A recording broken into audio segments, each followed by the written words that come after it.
আমার থেকে 30-40 লাখ টাকা খেয়েছে। কি কত টাকা খাইছে? 30-40 লাখ। এতগুলা টাকা কত মাস ধরে খাইছে? 4-5 মাসে। 4 মাসে 40-45 লাখ টাকা কি করলেন জীবনে? আমি খাওয়াইছি, আমি পড়িয়েছি। সাথে নাকি কোরবানি দেওয়ার গরুটাও কিনে দিছে। তাদের কোরবানির গরুটা পর্যন্ত আমি কিনে দিয়েছি। গরু পর্যন্ত ভাই ঠিক ছিল, তারপর আবার শুনি BMW গাড়িও নাকি কিনে দিছে। নতুন BMW আমি কিনে দিয়েছি।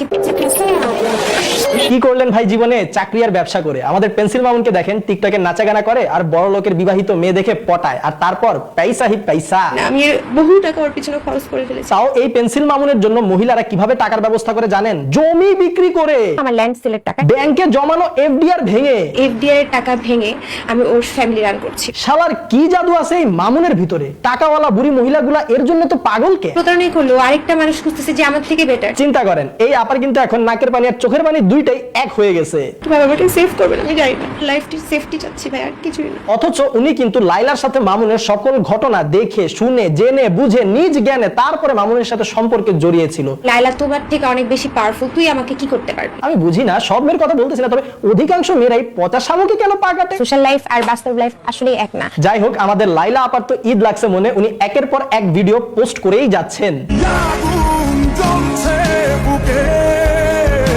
ওর পিছনে একসাথে 5 থেকে 10টা মেয়েও ঘুমাইছে, এরকমও আছে। থাক ভাই, আমরা আর গভীরে না যাই। এখন আবার 6 মাস পরে নতুন বউ লাইভে উদয় না হলেই হয়।